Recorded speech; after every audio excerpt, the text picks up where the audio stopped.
I've had this book for over 50 years.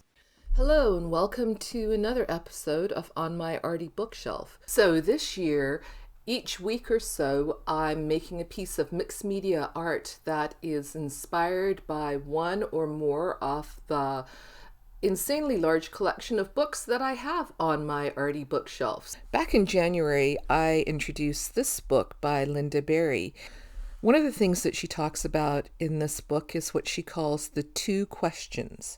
Before the two questions, we just make art for the sheer joy of it. But when those two questions come to us, and she says that the two questions come to everybody about their art, things change, and many of us stop making art altogether. And the two questions are, is it good and does it suck? For me, those two questions came in the form of this book.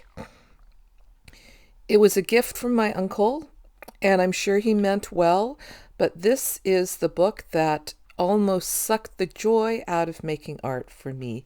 It is a book, as you can see, about how to draw birds. Before this, I was just drawing because I love to draw. But when I looked at this book, which to me was all about how to draw properly, I could just not follow the instructions to make a copy of the artwork in this book. And why do I still have it, you ask?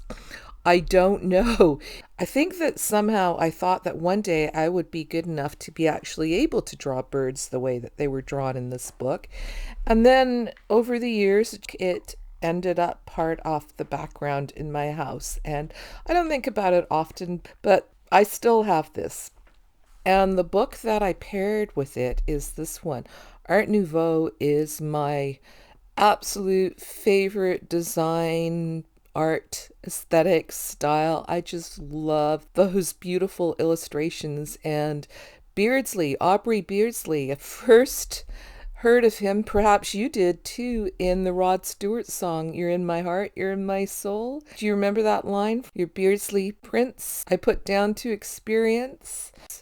Gaudi, ooh, there are no good photographs of Gaudi's buildings. It's impossible to photograph them. You have to be immersed in the environment.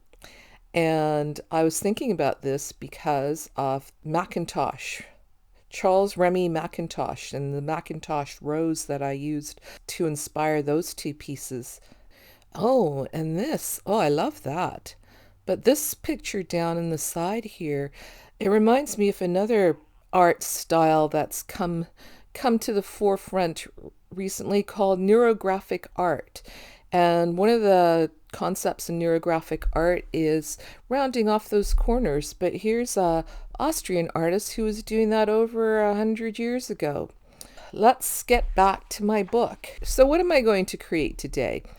I'm going to use this drawing as my inspiration because I remember over 50 years ago trying to draw this dove here in flight. So I'm going to work directly in my book, so there's no going back. Oh, the anxiety right away, I can just feel it. The hesitation and, shuffling around before I make that first mark. And yeah, judgment, now more procrastination, putting it off, shuffling things around, thinking, pausing before I put my pen down. And there you go, committed to making that oval there. Now, I can just feel the anxiety and those feelings from back to my young childhood self. And this doesn't look like the picture in the book. I know that. But you know what? I've decided that it doesn't matter. It doesn't need to look like the picture in the book.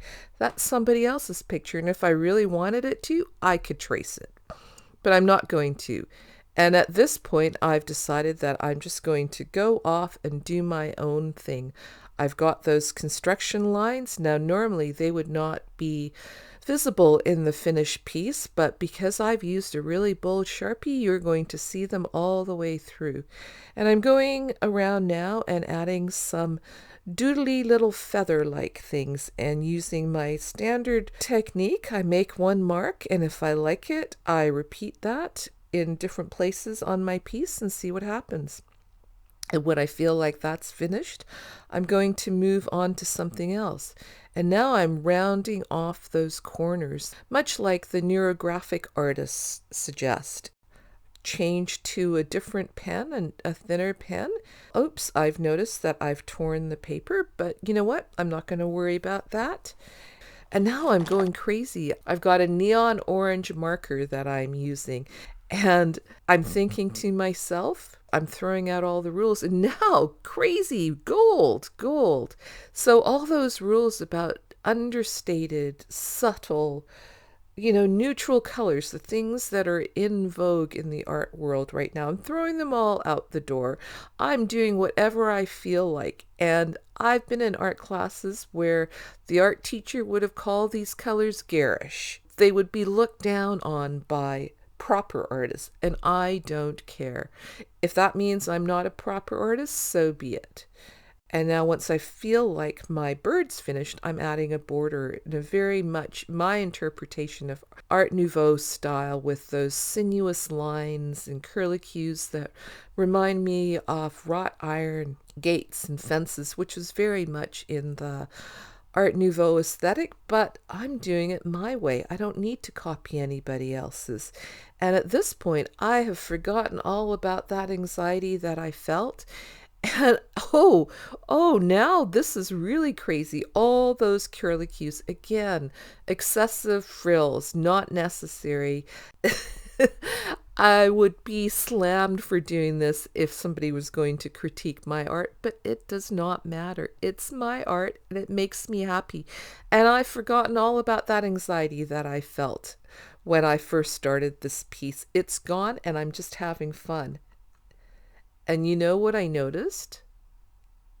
Look at this. Look at this. I recreated the colors on the cover of the book, completely unintentionally.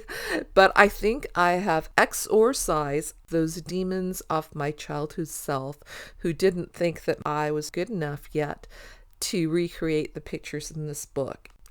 I think I'll keep the book around though. Anyway, once again, thanks for watching. It's so lovely to have you here today, and I hope to see you again soon. Bye for now.